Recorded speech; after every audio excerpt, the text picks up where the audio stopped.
Hello' students, welcome to my class. ইতিমধ্যে অধ্যায় 10 পোহৰ প্ৰতিফলন আৰু প্ৰতিসৰণৰ মই তিনিটা ক্লাছ ভিডিঅ' ইতিমধ্যে মই দিছোঁ। নিশ্চয় তোমালোকে চাইছা চাগে। যদি চোৱা নাই কোনো কথা নাই, এই ভিডিঅ'ৰ ডেছক্ৰিপশ্যন বক্সত মই লিংক এটা দি দিম, তোমালোকে নিশ্চয়কৈ চাই ল'বা। সম্পূৰ্ণ ভিডিঅ' চিৰিয়েলি গোটেইখিনি চালেহে তোমালোকে লাভৱান হ'বা। তো আজি আমি আলোচনা কৰিম দাপোনৰ সূত্ৰ আৰু বিবৰ্ধন, মিৰৰ ফৰ্মুলা এণ্ড মেগনিফিকেশ্যন। অতি সহজ ভাষাত মই গোটেইখিনি বুজাই দিম, সহজভাৱে মই বুজাই দিম। আৰু লগতে ইয়াৰ উদাহৰণত থকা আমি অংককেইটা আলোচনা কৰিম আৰু পেজ নাম্বাৰ 171ত থকা এই প্ৰশ্নৱালীৰ দুইটা প্ৰশ্ন আছে, এই দুটা আমি কৰিম। ঠিক আছে, তো ষ্টুডেণ্টছ আমি ষ্টাৰ্ট কৰোঁ। গোলাকাৰ দাপোনৰ সূত্ৰ বুলি কোৱা যায় 1/v + 1/u = 1/f। তোমালোকৰ কিতাপত দেখা পাবা এইটো 1/v + 1/u = 1/f। এই ফৰ্মুলাটো আমি মনত ৰাখিম। এই ফৰ্মুলাটো মুখস্থ থাকিলেহে আমি কিছুমান আমাৰ অংক থাকিব, প্ৰায়ে আহে অংককেইটা, সেইকেইটা আমি কৰিব পাৰিম। তো ইয়াত ইউ মানে হৈ গ'লে ইউ যে আছে লক্ষ্যবস্তুৰ দূৰত্ব, আৰু ভি মানে হৈ গ'ল প্ৰতিবিম্বৰ দূৰত্ব, আৰু এফ মানেতো আমি জানোৱেই স্মল এফ মানে ফ'কাছ দৈৰ্ঘ্য। ঠিক আছে, আৰু এটা আমি ফৰ্মুলা মনত ৰাখিম গোলাকাৰ দাপোনৰ বিবৰ্ধন। তো ইয়াৰ আগৰ ভিডিঅ'ত আমি চাইছিলোঁ যে লক্ষ্যবস্তুৰ আকাৰটো যিমান ডাঙৰ হয় প্ৰতিবিম্বৰ আকাৰটো সিমান ডাঙৰ হ'বও পাৰে, নহ'বও পাৰে, হয়নে?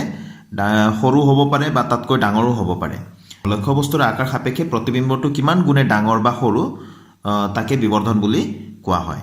ইয়াক স্মল এম আখৰেৰে সূচোৱা হয়। ঠিক আছে, তো স্মল এম অৰ্থাৎ বিবৰ্ধন মানে হৈ গ'ল প্ৰতিবিম্বৰ উচ্চতা, যাক এইচ ডেছেৰে বুজোৱা যায়, বাই লক্ষ্যবস্তুৰ উচ্চতা। তো প্ৰতিবিম্বৰ উচ্চতা আৰু লক্ষ্যবস্তুৰ উচ্চতাৰ অনুপাতটোৱে হৈ গ'ল বিবৰ্ধন। ঠিক আছে, ইয়াক এই ধৰণেও আমি ক'ব পাৰোঁ, এই ধৰণেও আমি সূত্ৰ এটা আছে যে বিবৰ্ধন = -v/u। ভি মানে কি আছিলে? অকণমান আগতে পাইছিলোঁ যে প্ৰতিবিম্বৰ দূৰত্ব, আৰু ইউ আছিলে লক্ষ্যবস্তুৰ দূৰত্ব। গতিকে এই দুটা ফৰ্মুলাক আমি মিলাই পেলাই আমি এনেকৈও লিখিব পাৰোঁ যে এতেকে m ইয়াততো h'/h আছিলে, h'/h লিখিছোঁ। এতিয়া h' মানে হৈ গ'ল প্ৰতিবিম্বৰ উচ্চতা, আৰু h মানে হৈ গ'ল লক্ষ্যবস্তুৰ উচ্চতা, ইকুৱেল -v/u। তো এই ধৰণেও আমি ফৰ্মুলাটো মনত ৰাখিব লাগিব। ঠিক আছে, এতিয়া ষ্টুডেণ্টছ আমি গোলাকাৰ দাপোনৰ অংকবিলাক কৰোঁতে আমি কিছুমান কথা খুবেই মনত ৰাখিব লাগিব। মই পইণ্ট ৱাইজ ইয়াত লিখি থৈ দিছোঁ। প্ৰথম পইণ্টটো আছে লক্ষ্যবস্তুৰ দূৰত্ব ঋণাত্মকত লোৱা যায়। অৱতল দাপোনৰ ক্ষেত্ৰত ফ'কাছ দৈৰ্ঘ্য ঋণাত্মকত লোৱা হয়। অসৎ প্ৰতিবিম্বৰ বাবে প্ৰতিবিম্বৰ উচ্চতা ধনাত্মক লোৱা হয়। অসৎ হ'লে থিয় প্ৰতিবিম্ব হয়, সেইকাৰণে থিয় প্ৰতিবিম্বৰ বাবে উচ্চতাটো সদায় ধনাত্মকত লোৱা হয়। আকৌ সৎ প্ৰতিবিম্বৰ বাবে প্ৰতিবিম্বৰ উচ্চতা ঋণাত্মক লোৱা হয়। সৎ প্ৰতিবিম্ব হ'লে ওলোটা হয়, ওলোটা হ'লে প্ৰতিবিম্বৰ উচ্চতাটো আমি ঋণাত্মকত ল'ব লাগে। ঠিক আছে, এতিয়া মনত ৰাখিবা বিবৰ্ধনৰ মানৰ আগত যদি ঋণাত্মক চিন থাকে প্ৰতিবিম্বটো সৎ বুলি বুজা যাব। ঠিক আছে, আকৌ বিবৰ্ধনৰ মানৰ আগত ঋণাত্মক চিন থাকিলে প্ৰতিবিম্বটো অসৎ প্ৰতিবিম্ব বুলি বুজা যাব। ঠিক আছে, এইকেইটা মনত ৰাখিবা। ষ্টুডেণ্টছ, তোমালোকৰ কিতাপৰ পেজ নাম্বাৰ 170ত খুব ইম্পৰ্টেণ্ট দুটা মেথছ আছে, অংক আছে। এই অংক দুটা আমি কৰোঁচোন। উদাহৰণ 10.1 আৰু 10.2। প্ৰথমতে 10.1টো লৈছোঁ। ইয়াত দিয়া আছে এখন বাহনৰ পিছলৈ চোৱা উত্তল দাপোন। কি দাপোন? মন কৰা উত্তল দাপোন। এখনৰ ভাঁজ ব্যাসাৰ্ধ 3.00 মিটাৰ অৰ্থাৎ 3 মিটাৰ, আৰু দাপোনখনৰ পৰা 5.00 মিটাৰ অৰ্থাৎ 5 মিটাৰ দূৰত্বত থকা বাছ এখনৰ প্ৰতিবিম্বৰ স্থান, প্ৰকৃতি আৰু আকাৰ নিৰ্ণয় কৰা। ঠিক আছে, তো আমি কৰোঁচোন আহা। দাপোন এখনৰ পৰা 5 মিটাৰ দূৰত্বত থকা বাছ এখন, অৰ্থাৎ লক্ষ্য বস্তুটো হৈ গ'ল বাছ। বাছখন কিমান দূৰত্বত আছে দাপোনৰ পৰা? 5 মিটাৰ। 5.00 মানে 5 মিটাৰ দূৰত্বত আছে। তো প্ৰতিবিম্বৰ স্থান, তাৰ প্ৰকৃতিটো কেনেকুৱা হ'ব, আকাৰটো কেনেকুৱা হ'ব, মানে লক্ষ্য বস্তুতকৈ ডাঙৰ হ'ব নে সৰু হ'ব, সেইবিলাক আমি নিৰ্ণয় কৰিব লাগে। ঠিক আছে, তো ষ্টুডেণ্টছ আমাক ইয়াত দিয়া আছে উত্তল দাপোনৰ ভাঁজ ব্যাসাৰ্ধ আৰ দিয়া আছে 3 প্লাছ লিখা হৈছে যিহেতু উত্তল দাপোন। অৱতল দাপোন থাকিলে মাইনাছ লিখিলোহেঁতেন ভাঁজ ব্যাসাৰ্ধত। ঠিক আছে, মনত ৰাখিবা উত্তল দাপোন হ'লে প্লাছ, আৰু অৱতল দাপোন থাকিলে ভাঁজ ব্যাসাৰ্ধ হওক বা ফ'কাছ দৈৰ্ঘ্য হওক মাইনাছ আহিব অৱতল দাপোনত, উত্তল দাপোনত প্লাছ আহিব। লক্ষ্যবস্তুৰ দূৰত্ব সদায় উত্তল দাপোনে হওক অৱতল দাপোনে হওক, যিহেতু দাপোনৰ সন্মুখত থাকে ঋণাত্মকত আমি ল'ব লাগিব লক্ষ্যবস্তুৰ দূৰত্ব, ইউটো সদায় ঋণাত্মকত। এতিয়া প্ৰতিবিম্বৰ দূৰত্বটো আমি উলিয়াব লাগে। আমাৰ ইয়াতে এফ দিয়া নাই, গতিকে এফ মানে ফ'কাছ দৈৰ্ঘ্য, আমি উলিয়াই ল'ম। ফ'কাছ দৈৰ্ঘ্য স্মল এফ এৰে বুজোৱা যাব এইটো কি হয় আমি পাইছিলোঁ r = টুৱাইছ এফ বা f = r/2 r/2 r কিমান আছে 3 তো আমি পাতি দিলোঁ 3 মিটাৰ বাই 2 তো 3 যদি আমি 2 ৰে হৰণ কৰোঁ আমি পাওঁ 1.5 মিটাৰ 1.5 মিটাৰ তাৰপিছত লিখিলোঁ যেহেতু আমি জানো বুলি লিখিব পাৰা 1/v plus 1/u equals 1/f এইটো আমাৰ ফৰ্মুলা দাপোনৰ ফৰ্মুলাটো এইটো তো 1/v to v ৰ মান উলিয়াব লাগে 1/v থাকিব 1/u ইউৰ মানটো আমি কিমান আছিলে -5 আছিলে -5 ইয়াতে পাতি দিলোঁ ঠিক আছে আৰু ইকুৱেলছ 1/f f টো কিমান ওলাইছে ধনাত্মক 1.5 তো 1/1.5 ঠিক আছে যেহেতু উত্তল দাপোন আছিলে ফকাছ দৈৰ্ঘ্যটো ধনাত্মকত ওলাব অবতল দাপোন হোৱাহেঁতেন ঋণাত্মকত ওলালেহেঁতেন বাৰে বাৰে মই কৈ আছোঁ এই কথাখিনি আমি মনত ৰাখিবই লাগিব ঠিক আছে তো আমি এইটো কি হৈ যাব প্লাছ মাইনাছ -1/5 ইকুৱেলছ এইটো আমি কি কৰিব পাৰোঁ আমি ইয়াত যদি দশমিক উঠাই দিওঁ তেনেহ'লে ওপৰত 10 দিম কাৰণ দশমিকৰ পিছত এটাই অংক আছিলে গতিকে ওপৰতো আমি 10 ৰে পূৰণ কৰিলোঁ তলতো 10 ৰে পূৰণ কৰিলোঁ 10 ৰে পূৰণ কৰাত দশমিকটো উঠি গ'ল আৰু ওপৰত 10 × 10 তো এতিয়া আমি যদি কটাকটি কৰি দিওঁ 5 × 2 = 10 আৰু এইটো 5 ৰে 5 × 3 = 15 ঠিক আছে তো এতিয়া 1/v এইটো -1/5 ক আমি সাইড চেঞ্জ কৰি দিওঁ এইফালে সমান চিনৰ সোঁফালে 2/3 আগৰ পৰা আছে এইটো আহি গ'ল ইফালে +1/5 ঠিক আছে তো 1/v ইকুৱেলছ কিমান হৈ যাব এইটো লসাগু হৈ যাব 5 3 = 15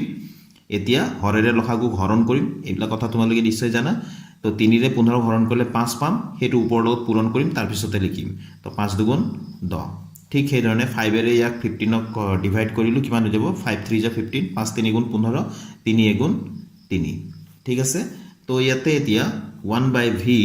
ইকুৱেলছ কিমান পাই গ'লো 13 এইটো 15 হয়নে v/1 ইকুৱেলছ 15/13 ঠিক আছে v/1 মানে v তো এতেকে v ইকুৱেল 15/13 মিটাৰ লিখিব পাৰোঁ বা 15 ক 13 ৰে হৰণ কৰা তোমালোকে পাবা প্ৰায় 1.15 এইটো পাবা 1.15 পাবা তো এইটোক আমি মিটাৰত লিখিব পাৰোঁ তো এইটো লিখিলেও শুদ্ধ হ'ব পাৰিলে হৰণ কৰি দিবা ঠিক আছে ভি আছিলে আমাৰ প্ৰতিবিম্বৰ দূৰত্বটো তো প্ৰতিবিম্বৰ দূৰত্বটো পাই গ'লোঁ এতিয়া ষ্টুডেণ্টছ আমি আকাৰটো ডাঙৰ হ'ব নে সৰু হ'ব জানিবলৈ হ'লে আমি বিবৰ্ধনটো উলিয়াব লাগিব আকৌ বিবৰ্ধন m মানে কি আছিলে এটাটো আছিলে h'/h তো ইয়াতে লক্ষ্যবস্তুৰ উচ্চতা বা প্ৰতিবিম্বৰ উচ্চতা এইবিলাকৰ ইয়াতে ইনফৰমেশ্যন নাই কিন্তু আৰু এটা ফৰ্মুলা আছিলে -v/u হয়নে তো আমি এতিয়া এইটো ফৰ্মুলাৰে কৰিম -2 আছে v মানে কিমান আছে চোৱা 15/13 ঠিক আছে আৰু u মানে কিমান আছিলে লক্ষ্যবস্তুৰ দূৰত্বটো আছিলে -5 হয়নে এইটো আছিলে তো আমি -টু তো প্লাছ হৈ গ'ল এইটো 15/13 লিখিলোঁ পূৰণ 5 এতিয়া ষ্টুডেণ্টছ এই 5 ৰে আমি 15 কাটি দিব পাৰোঁ 5 3 = 15 ওপৰত থাকিলে 3 তলত থাকিলে 13 তো 13 ৰে 3 ক যদি হৰণ কৰা আমি পাম প্ৰায় 0.23 ঠিক আছে তো একো চিন নাই মানে এইটো কি চিন আছে ইয়াতে প্লাছ চিন আছে তো বিবৰ্ধনত প্লাছ চিন মানে কি জানিছিলোঁ অকমান আগতে আমি আলোচনা কৰিছিলোঁ মনত ৰাখিবা বুলি মই পইণ্ট দিছিলোঁ যে বিবৰ্ধনত যদি প্লাছ চিন থাকে তেনেহ'লে প্ৰতিবিম্বৰ প্ৰকৃতিটো কেনেকুৱা হ'ব অসৎ হ'ব আৰু অসৎ যদি হয় প্ৰতিবিম্বটো কেনেকুৱা হ'ব থিয় হ'ব ঠিক আছে আৰু এইটো 0.23 যদি আহিছে বিবৰ্ধনৰ মান m ৰ মানটো আহিছে 0.23 অৰ্থাৎ প্ৰতিবিম্বটো লক্ষ্য বস্তুতকৈ আকাৰত এইটো কি হ'ব ইমান গুণ সৰু হ'ব 0.23 গুণ সৰু হ'ব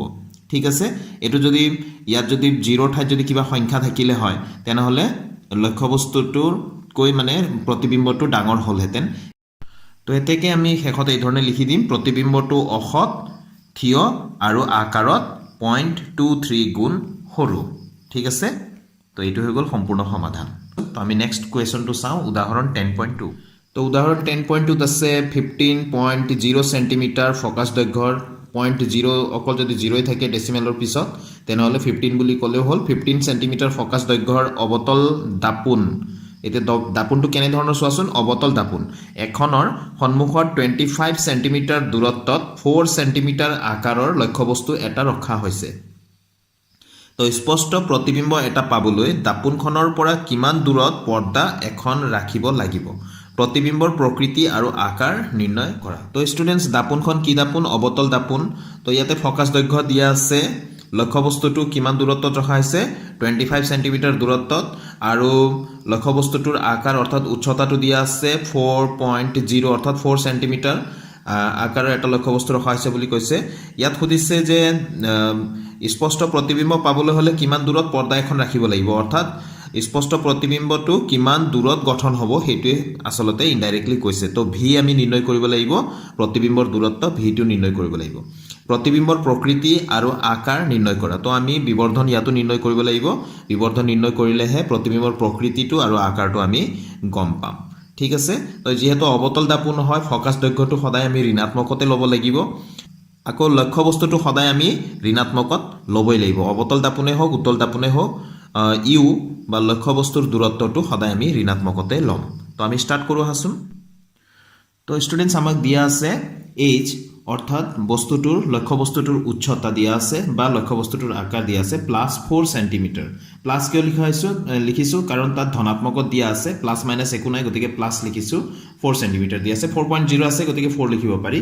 ইউ অৰ্থাৎ লক্ষ্যবস্তুৰ দূৰত্ব বস্তুটোৰ দূৰত্ব কিমান দূৰত ৰাখিছে 25 সেন্টিমিটাৰ দূৰত্বত ৰাখিছে বুলি কৈছিলে কিন্তু লক্ষ্যবস্তুৰ দূৰত্বটো লওঁতে আমি সদায় মাইনাসটো ল'বই লাগিব মই বাৰে বাৰে কৈ আছো এইকেইটা কথা তোমালোকে মনত ৰাখিবই লাগিব আৰু এফ অৰ্থাৎ ফোকাস দৈৰ্ঘ্যটো দিয়া আছিল 15.0 সেন্টিমিটাৰ অৰ্থাৎ 15 সেন্টিমিটাৰ লিখিব পাৰো ইয়াত মাইনাসটো কিয় লৈছো যেহেতু অবতল দাপোনৰ ক্ষেত্ৰত ফোকাস দৈৰ্ঘ্যই হওক বা ভাঁজ ব্যাসাৰ্ধই হওক সদায় আমি মাইনাসত লম তো আমি ভি নিৰ্ণয় কৰিব লাগে অৰ্থাৎ প্ৰতিবিম্বৰ দূৰত্বটো আমি নিৰ্ণয় কৰিব লাগে পৰ্দাখন কিমান দূৰত্বত ৰাখিলে স্পষ্ট প্ৰতিবিম্ব পাম হেতুৰ কাৰণে আমি প্ৰতিবিম্বৰ দূৰত্বটোই নিৰ্ণয় কৰিব লাগে ঠিক আছে তো আমি জানো যেহেতু 1/v + 1/u = 1/f এটো হল দাপোনৰ ফৰ্মুলাটো দাপোনৰ সূত্ৰটো গতিকে ইয়াত আমি মান কেটা পাতি দিও 1/v এটো থাকিল কাৰণ ভিৰ মানটোই নিৰ্ণয় কৰিব লাগে 1/u u মানে আছে -25 পাতি দিলো equals 1/f 1/f মানে হৈ গল -15 ঠিক আছে তো এটো প্লাসে মাইনাসে আগতে ইয়াৰ ব্যৱস্থাটো লৈ লও তো equals 1/v এটো -1/25 হৈ গল equals 1/ এটো 15 হল ঠিক আছে সৰি এটো মাইনাসটো আমি ওপৰত দি থওঁ তো এতিয়া 1/v এটো -1/15 টো আছে এটো আমি সাইড চেঞ্জ কৰি লৈ যাও কি হৈ যাব +1/25 ঠিক আছে তো এতিয়া এফালে তো 1/v এ থাকিব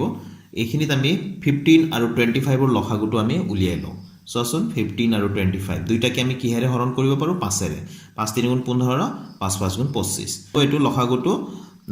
5 * 3 * 5 তো এলসিএম টো হৈ গল এটো পূৰণ কৰা কিমান পাবা 75 তো ইয়াত হৈ গল 75 তো আমি জানো যে হৰেৰে লসাগু হৰণ কৰিব লাগে 15 এৰে 75 ক হৰণ কৰিলে 5 15 গুণ 75 তো এটো মাইনাস আছে ওপৰ লগত পূৰণ কৰিম 5 গুণ 5 25 এৰিয়া হৰণ কৰিলে 3 তো 3 টো একৰ লগত পূৰণ কৰিম 3 গুণ 3 ঠিক আছে তো এইবিলাক অংক তোমালোকে নিশ্চয় পাৰা আমি কি পালো -2/75 তো ইয়াতে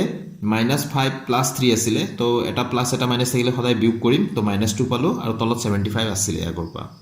ওপৰত ভি যদি লিখো 1 টো যদি তলত লিখো এইফালে উলটাই দিব লাগিব -2 থাকক 75/2 ঠিক আছে তো এতেকে ভিৰ মান কিমান হ'ব 75 ক 2 ৰে হৰণ কৰি দিয়া 37.5 গোটেইবিলাক সেন্টিমিটাৰত আছিল গতিকে এটো আমি সেন্টিমিটাৰতে দিব লাগিব তো এইটো হৈ গল লক্ষ্যবস্তুৰ দূৰত্ব অৰ্থাৎ পৰ্দাখন কিমান দূৰত্বত ৰাখিব লাগিব এটো মাইনাস আছে মানে সদায় জানিবা দাপোনখনৰ সন্মুখত কিমান দূৰত্বত 37.5 সেন্টিমিটাৰ দূৰত্বত পৰ্দাখন ৰাখিব লাগিব তো আমি ইয়াত লিখি দিম এতেকে দাপোনৰ সন্মুখত 37.5 সেন্টিমিটাৰ দূৰত্বত পৰ্দাখন দিব লাগিব আমি যেহেতু প্ৰতিবিম্বৰ আকাৰটো উলিয়াব লাগে আকৌ আমি জানো যেহেতু m = h'/h h' হৈ গল প্ৰতিবিম্বৰ উচ্চতা h হৈ গল বস্তুটোৰ উচ্চতা ইয়াৰ লগত আমি এটা সূত্ৰ লিখিছিলো -v/u হয়নে তো এইখিনি আমি লৈ প্লাই এতিয়া বস্তুটোৰ উচ্চতাটো দিয়া আছিলে আকাৰটো প্ৰতিবিম্বৰ উচ্চতাটো বা আকাৰটো আমি উলিয়াই দিওঁ ঠিক আছে তো ইয়াৰ পৰা আমি h ডেছটো উলিয়াব লাগে h টো আমাক দিয়া আছিলে 4 আৰু মাইনাস এটো v ৰ মানটো কিমান আছে মাইনাস 37.5 ইউৰ মানটো আমাক দিয়া আছিলে -25 হয়নে এতিয়া সবাই স্টুডেন্টস h ডেছ টো আমি লিখিলো 4 টো ইফালে আমি পূৰণ কৰি দিম এই মাইনাস টো তো প্লাসে হৈ গল এটা মাইনাস থাকিব তলত 25 এতিয়া এই 4 টো তলত আছে ওপৰ লগত পূৰণ হ'ব ওপৰ লগত পূৰণ হতে 4 5 গুণ 20 ৰ শূন্য হাতে গল 2 7 4 গুণ 28 29 30 ৰ শূন্য হাতে গল 3 4 3 গুণ 12 3 15 তো দশমিকটো আছিল এটা দি দিলো দশমিকৰ পিছৰ শূন্যটোৰ কোনো কাম নাই তো ওপৰত থাকিলে 150 150ক 25 ৰে হৰণ কৰিলে আমি পাও 6 বাৰ ঠিক আছে তো -2 আছে ইয়াতে আমি পালো 6 তো কিমান হ'ব এটো গুটেকেটা সেন্টিমিটাৰ আছিল তো প্ৰতিবিম্বৰ উচ্চতাটো কিমান পালো 6 সেন্টিমিটাৰ ঠিক আছে -2 এ বুজাই আছে যে প্ৰতিবিম্বৰটো কেনেকুৱা হ'ব উলুটা হ'ব আৰু উলুটা হলে হট প্ৰতিবিম্ব হ'ব তো যেহেতু লক্ষ্য বস্তুটো 4 সেন্টিমিটাৰ আছিল এতিয়া প্ৰতিবিম্বৰ আকাৰটো কিমান পাইছো 6 সেন্টিমিটাৰ পাই আছো গতিকে লক্ষ্য বস্তুটোতকৈ প্ৰতিবিম্বটো কি পালো আমি ডাঙৰ পালো হয়নে তো শেষত লিখি দিলো এতেকে প্ৰতিবিম্বটো হট আৰু উলুটা আৰু বিবৰ্ধিত হ'ব বিবৰ্ধিত মানে লক্ষ্য বস্তুতকৈ ডাঙৰ হ'ব এই দুটা আমি শেষ কৰিলো এতিয়া আমি প্ৰশ্নাৱলীখিনি কৰো পেজ নম্বৰ 171 ত থকা এই প্ৰশ্নাৱলীত যি দুটা কোৱেশ্চন আছে ভেৰি ইম্পৰ্টেন্ট কোৱেশ্চন এই দুটা প্ৰায় আহি থকা দেখা যায় তো প্ৰথম কোৱেশ্চনটো লৈছো ইয়াত দিয়া আছে 32 সেন্টিমিটাৰ ভাঁজ ব্যাসাৰ্ধৰ উত্তল দাপোন এখনৰ ফোকাস দৈৰ্ঘ্য নিৰ্ণয় কৰা কি দাপোন উত্তল দাপোন ভাঁজ ব্যাসাৰ্ধ কিমান দিয়া আছে 32 সেন্টিমিটাৰ তো স্টুডেন্টস আমি লিখি ললো উত্তল দাপোনৰ ভাঁজ ব্যাসাৰ্ধ r + 32 সেন্টিমিটাৰ প্লাস কিয় লিখিছো যেহেতু দাপোনখন উত্তল দাপোন অবতল দাপোন হোৱা হলে মাইনাস লিখিলো হয় ঋণাত্মকত লিখিব লাগিলেহেঁতেন তো এতেকে ফোকাস দৈৰ্ঘ্য আমি জানো r/2 ফোকাস দৈৰ্ঘ্য f ৰ মানটো কি হয় ভাঁজ ব্যাসাৰ্ধৰ আধা হয় তো r মানে আছে +32/2 তো সমান কিমান হৈ যাব এটো 16 হয়নে 2 ৰে 32 হৰণ কৰিলে 16 পাম 16 সেন্টিমিটাৰ তো এটো হৈ গল উত্তল দাপোনৰ ফোকাস দৈৰ্ঘ্য এটো প্লাসত লিখিম +16 সেন্টিমিটাৰ +2 কি বুজাব যে এটো উত্তল দাপোন হয় নেক্সট কোৱেশ্চন টু আছে স্টুডেন্টস নম্বৰ 2 ত অবতল দাপোন এখনে ইয়াৰ সন্মুখত 10 সেন্টিমিটাৰ দূৰত্বত ৰখা বস্তু এটাৰ 3 গুণে বিবৰ্ধিত হট প্ৰতিবিম্ব গঠন কৰে প্ৰতিবিম্বটোৰ অৱস্থান কি তো ইয়াতে দিয়া আছে যে অবতল দাপোন বুলি দিয়া আছে আৰু কিমান দূৰত্বত বস্তুটো ৰখা হৈছে 10 সেন্টিমিটাৰ দূৰত্বত কেনেকুৱা প্ৰতিবিম্ব গঠন কৰে 3 গুণ বিবৰ্ধিত প্ৰতিবিম্ব গঠন কৰে তো একেবাৰে সহজ আমি প্ৰতিবিম্বটোৰ অৱস্থান অৰ্থাৎ v টো নিৰ্ণয় কৰিব লাগে তো প্ৰথমতে মই এটা বাক্য লিখি লৈছো চোৱাচোন যেহেতু প্ৰতিবিম্বটো হট প্ৰতিবিম্ব ইয়াত দিয়া আছিল বিবৰ্ধিত হট প্ৰতিবিম্ব গঠন কৰে বুলি যে প্ৰতিবিম্বটো হট প্ৰতিবিম্ব এতেকে বিবৰ্ধনটো কেনেকুৱা হ'ব ঋণাত্মক হ'ব ঠিক আছে তো ইয়াতে m ৰ মান দিয়া আছে তো m ৰ মান দিয়া আছে -3 ইয়াতে 3 গুণ বুলি কৈছে নহয় জানো 3 গুণ মানে 3 তো এটো -2 কিয় লৈছো যেহেতু প্ৰতিবিম্বটো কেনেকুৱা আছিল হট প্ৰতিবিম্ব আৰু u অৰ্থাৎ লক্ষ্য বস্তুৰ দূৰত্বটো কিমান আছিল 10 সেন্টিমিটাৰ ঠিক আছে তো স্টুডেন্টস u ৰ মানটো আমি সদায় ঋণাত্মকতে লব লাগে যেহেতু দাপোনৰ সন্মুখত থাকে লক্ষ্য বস্তুটো হয়নে তো আমি জানো যেহেতু m কি আছিল -v/u বিবৰ্ধনৰ সূত্ৰটো এটো আছিল হয়নে তো এতিয়া ইয়াতে m ৰ মানটো কিমান আছে -3 পাতি দিলো আৰু মাইনাস এটো v ৰ মানটো আমি উলিয়াব লাগে গতিকে আমি এটো উলিয়াব লাগে u ৰ মানটো দিয়া আছে -10 তো এটো মাইনাস তো প্লাসে হৈ গল তো এটো -3 ইকুৱেলস প্লাস হৈ গল v/10 ঠিক আছে তো এই 10 টো যদি ইফালে মাল্টিপ্লাই কৰি দিও কিমান হ'ব ইয়াত তলত আছে যেহেতু ইফালে পূৰণ হ'ব 3 * 2 = 30 -30 = v তো এতেকে v ৰ মান আমি কিমান পালো -30 সেন্টিমিটাৰ অৰ্থাৎ গোটেইবিলাক সেন্টিমিটাৰত আছে গতিকে সেন্টিমিটাৰ দিয়া হৈছে এতে ঋণাত্মক আছে অৰ্থাৎ মাইনাসে বুজায় যে দাপোনৰ সন্মুখত প্ৰতিবিম্বটো গঠন হৈছে আৰু 30 সেন্টিমিটাৰ অৰ্থাৎ দাপোনৰ পৰা 30 সেন্টিমিটাৰ দূৰত্বত তো এয়া লিখি দিছো এতেকে প্ৰতিবিম্বৰ অৱস্থানটো দাপোনৰ সন্মুখত দাপোনৰ পৰা 30 সেন্টিমিটাৰ দূৰত্বত হ'ব তো ইয়াৰ লগে লগে আজিৰ ভিডিওটো মই এতে সামৰিম স্টুডেন্টস আশা কৰো মোৰ ভিডিও তোমালোকৰ প্ৰিপাৰেচনত অকমান হলেও সহায় কৰিব তো নেক্সট ভিডিওত আকৌ লগ পাম thank you students keep watching my channel